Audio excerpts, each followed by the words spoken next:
Hello, dear students. Welcome to Ascent Gate Academy. We are in conversation with Ritesh Tripathi. इन्होंने gate 2021 में AIR 27 achieve किया. सबसे पहले बहुत बहुत बधाई रितेश आपको आपकी अच्छी परफॉर्मेंस के लिए.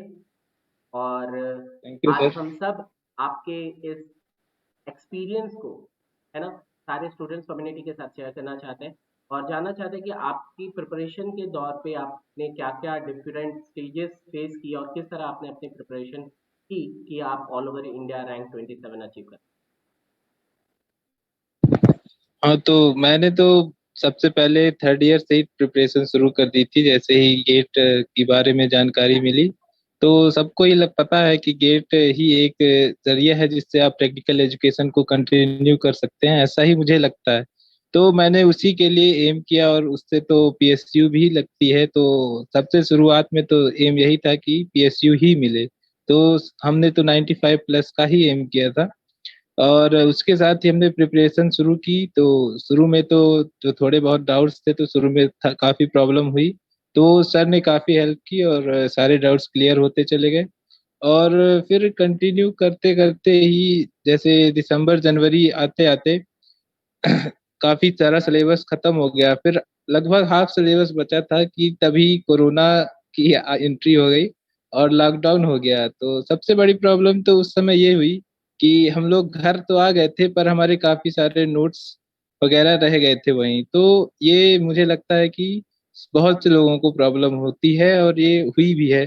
तो इससे हार ना मानते हुए मुझे लगता है मैंने तो सारा ही अपना ऑनलाइन सॉफ्ट कॉपी में ही सारी नोट्स अवेल कराई सर से ही। और काफी ज्यादा हेल्पफुल हुई क्योंकि मैंने उन्हीं से ही सारा पढ़ा। रिवीजन भी मैंने उन्हीं नोट्स के हेल्प से किया और खुद का नोट्स भी घर पे ही दोबारा बनाया। तो वो प्रॉब्लम सबसे मेजर प्रॉब्लम थी जो ओवरकम करनी पड़ी। और उसके बाद तो सारा ही प्लान था। तो सारी ही प्लान स्ट्रेटजी के हिसाब से हमने अपनी प्रिपरेशन कंप्लीट की। और सबसे मेन चीज था जो रिवीजन। रिवीजन के लिए मैंने शॉर्ट नोट्स का सहारा लिया था, वो भी काफी हेल्पफुल था क्योंकि गेट एग्जाम में तो मोस्टली कंसेप्चुअल क्वेश्चंस ही आते हैं। तो उसमें ज्यादा थ्योरी सिर्फ कंसेप्ट क्लियर करने के लिए ही यूजफुल मुझे लगती है। तो मैंने तो उसका उसीलिए यूज किया।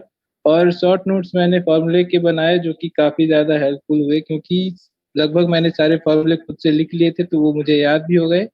और उसी से सारे क्वेश्चंस आए लगभग, तो मैंने उसी का यूज करके ही गेट में काफी ज्यादा क्वेश्चन सॉल्व किए।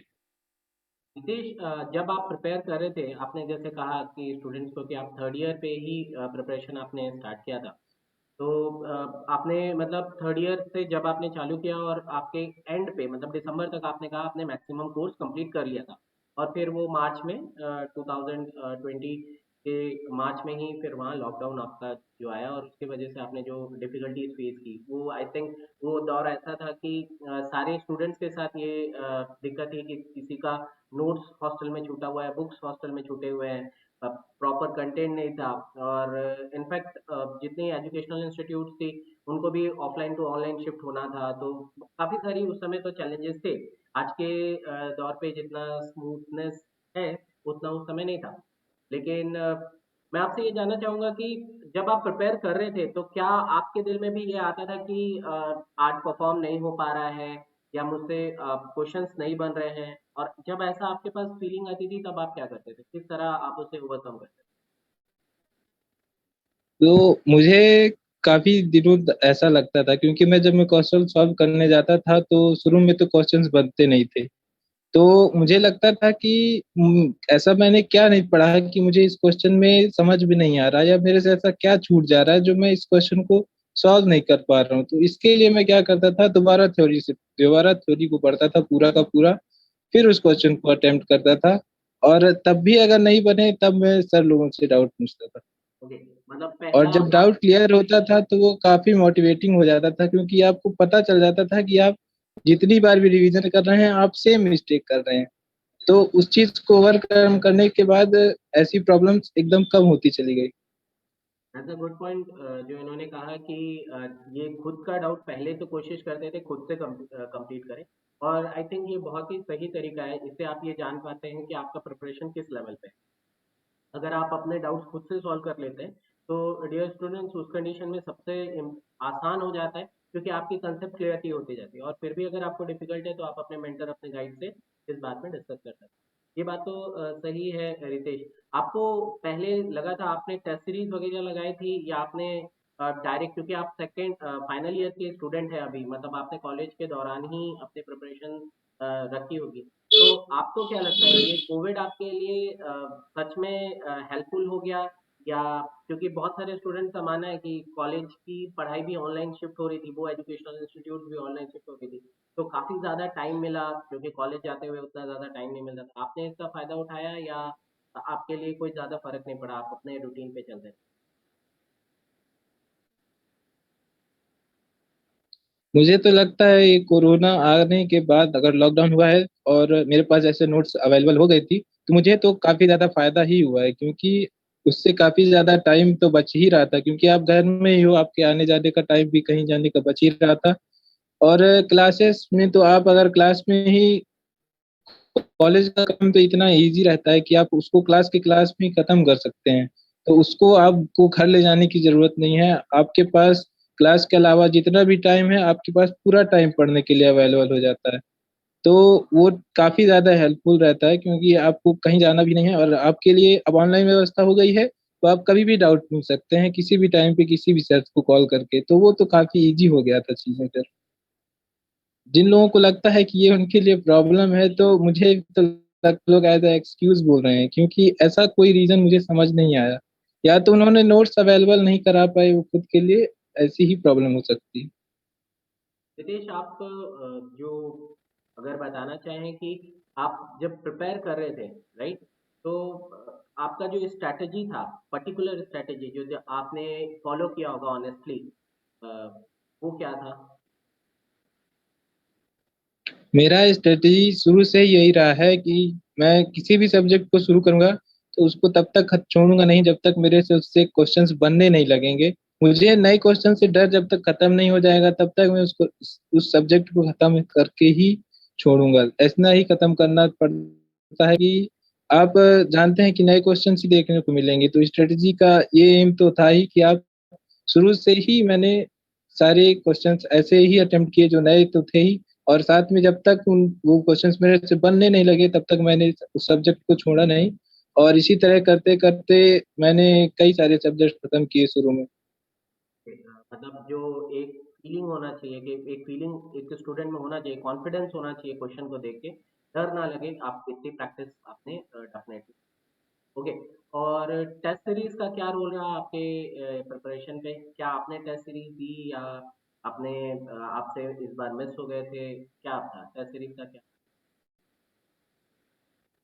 टेस्ट सीरीज मुझे लगता है कि काफी ज्यादा हेल्पफुल रहती है। मैंने इन रियलिटी तो मैंने बहुत ज्यादा टेस्ट दिए नहीं थे, पर मुझे लगता है कि मुझे टेस्ट देने चाहिए थे, क्योंकि वो उससे आप स्ट्रेटजी अपनी सुधार सकते हैं, काफी ज्यादा इम्प्रूवमेंट हो सकता था अभी भी मुझ में भी, मुझे ऐसा लगता है।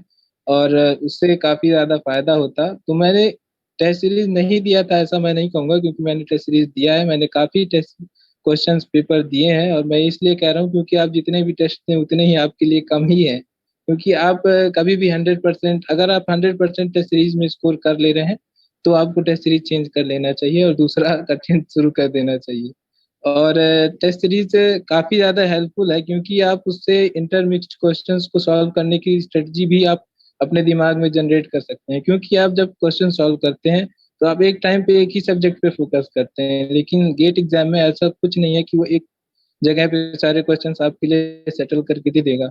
वो तो आपको मिक्स करके ही देगा। तो टेस्ट सीरीज से उस चीज में काफी ज्यादा हेल्प मिलती है। मैं अपने स्टूडेंट्स को बताना चाहता हूँ कि विदेश की जब भी प्रिपरेशन होती थी, इनको इनके प्रिपरेशन के दौरान मैंने काफ़ी इन्हें करीब से देखा है, मॉनिटर किया है, तो मैं ये कह सकता हूँ कि ये कंसिस्टेंट रहे पढ़ाई को लेके। इन्होंने जब भी प्रिपरेशन की तो बीच में कभी छोड़ा नहीं, मतलब हर रोज इनका जो एक शेड्यूल रहता था उसको वो फॉलो करते थे, और आई थिंक इसी का एक नतीजा है कि all over India rank 27 achieve कर पाए। तो रितेश, आपका जो बेस्ट सब्जेक्ट था ड्यूरिंग प्रिपरेशन, वो आपने कैसे चुना? मीन कि ये सब्जेक्ट मुझे करना चाहिए, या इसी सब्जेक्ट को मैं एग्जाम में अपेयर करूंगा, या इस सब्जेक्ट के साथ मैं एक्सी का एग्जाम दूंगा, ये आपने कैसे तय? वो तो काफी इजी पार्ट है, क्योंकि अगर आप देखें तो उसमें मैं मैकेनिकल ब्रांच का हूँ जैसे, तो उसमें तीन ही ब्रांचेस हैं। एक तो थर्मोडायनेमिक्स, एक फ्लूइड मैकेनिक्स और एक डिजाइन। तो अगर आप पुराने सालों के क्वेश्चन पेपर्स को देखें और अपना पढ़ा हुआ पोर्शन देखें, तो आप इजीली क्लियर कर सकते हैं कि आपको कौन सा पार्ट करना। मुझे तो थर्मल तो मेरा सबसे पहले ही डिसाइडेड था, वो मैं बिना पेपर देखे ही मेरा डिसाइडेड था, क्योंकि मुझे थर्मो तो करना ही है, क्योंकि मुझे वो काफी अच्छा सब्जेक्ट लगता है, मेरा फेवरेट सब्जेक्ट भी है।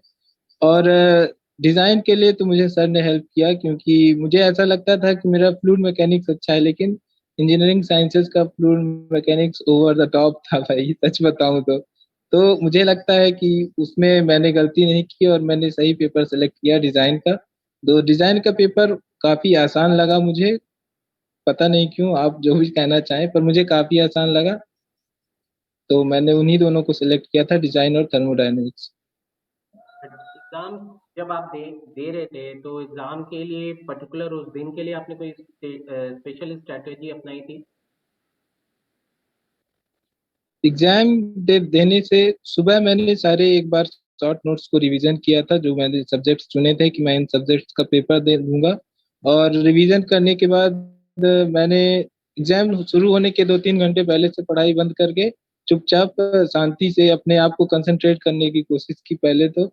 फिर जब एग्जाम हॉल में गया तो वहाँ बस मैंने क्वेश्चंस पे फोकस किया कि इनको कैसे सॉल्व करना है। उनकी बस चेक करता गया कि इस क्वेश्चन में क्या पूछ रहा है, और मेरे पास वहां तक जाने का कोई फॉर्मूला है या नहीं, ये कॉन्सेप्ट है या नहीं। तो मैंने इसी बेसिस पे जब क्वेश्चन सॉल्व करना चालू किया, तो मैंने पहले ही अटेम्प्ट में करीब 57 58 क्वेश्चन अटेम्प्ट कर दिए थे, और 4-5 मैंने मार्क फॉर रिव्यू कर दिए थे। और जब मैंने दोबारा उस ये मैंने 2 से 2.25 घंटे में कंप्लीट किया था। और यही मेरा प्लान भी था कि मैं 2 घंटे में एक बार अपना क्वेश्चन पेपर पूरा कर ही लूँ। और इसके बाद जब मैंने दोबारा उन मार्क क्वेश्चंस को देखा, तो वो भी मेरे से 15-20 मिनट में पूरे हो गए, क्योंकि मैंने वही क्वेश्चंस मार्क किए थे जिनमें मुझे ऐसा लग रहा था कि इनको मैं कर सकता हूँ, इनमें बस थोड़ा टाइम लगेगा। मैंने उन क्वेश्चंस को मार्क नहीं किया था जिन सब्जेक्ट्स या टॉपिक्स को मैंने पढ़ा नहीं था, वो अनमार्क्ड ही थे। तो यही सही से सही है, क्योंकि आप नेगेटिव क्यों ना ही चाहे तो ज्यादा अच्छा है। मेरा तो यही स्ट्रेटजी था। अ, रितेश, एक क्वेश्चन आपसे ये था कि आपको क्या लगता है सब्जेक्ट को कवर करना ज़्यादा इम्पोर्टेंट है कि मतलब सारे सब्जेक्ट कवर करना ज़्यादा इम्पोर्टेंट है कि एक दो सब्जेक्ट या तीन सब्जेक्ट के साथ आप आगे जा सकते हैं? पर्टिकुलरली मैकेनिकल के लिए या एक्सी के लिए? एक्सी के लिए तो ठीक है क्योंकि वहाँ पर आपको तय रहता है कि आप ये दो सब्जेक्ट के साथ आगे जाएंगे। बट फॉर मैकेनिकल आपको क्या लगता है आज के दौर पे क्या ज़्यादा इम्पोर्टेंट, सब्जेक्ट सारे सब्जेक्ट का कवर करना या कुछ सब्जेक्ट्स के साथ कवर करके आगे जाना? क्या स्ट्रैटेजी सही हो रही है, आप क्या करें? मैकेनिकल के लिए तो मुझे लगता है कि आप सारे सब्जेक्ट्स की ओर भी मत जाइए, पर आप कम से कम मोर देन 60% तो सब्जेक्ट्स को आप कवर करने की कोशिश करिए। और अगर आपका 60% से 70% का सिलेबस कवर हो गया है, तो आप उन पे इतना नया ओवर एक्स्ट्रा कवर करने की जगह आप ये फोकस करिए कि मेरा उन सब्जेक्ट से क्वेश्चंस ना छूटे, क्योंकि इतना ज़्यादा कंपटीशन हो चुका है मैकेनिकल में कि आप 70% सब्जेक्ट कवर किए बिना वहाँ अपियर हो के भी आप वहाँ अच्छी जगह नहीं जा पाएंगे। तो मेरा तो यही प्लान था कि मैं जितना भी मैंने 70 से 80% सिलेबस कंप्लीट किया है, मैंने पहले उन्हीं सिलेबस उसी सब्जेक्ट को इतना अच्छे से कंप्लीट किया कि मेरे से नया क्वेश्चन छूट ना जाए।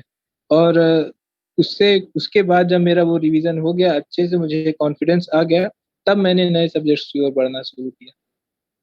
अब आपका कहना है कि सारे स्टूडेंट्स को सबसे पहले अपने कुछ सब्जेक्ट्स को प्रिपेयर करना चाहिए, जिसके ज़्यादा वेटेज हो। आप ऐसा ले सकते हैं कि जिनका ज़्यादा वेटेज है, पिछले प्रीवियस ईयर के क्वेश्चन पेपर देखें और जो ज़्यादा वेटेज का पेपर है उसे सबसे पहले ले लें, और उसके बाद धीरे धीरे जब वो सब्जेक्ट आपके क्लियर हो जाए, मतलब जब तक आपको इतना कॉन्फिडेंस ना आ जाए कि आप नए क्वेश्चन भी डील कर सकते हैं, तब तक उस सब्जेक्ट के साथ रहिए। और उसके बाद फिर आप जैसे जैसे आगे बढ़ते जाएंगे, तो पहले तो एक टारगेट रहे 70% मिनिमम कवर हो जाए, उसके बाद फिर आप आगे बढ़ें।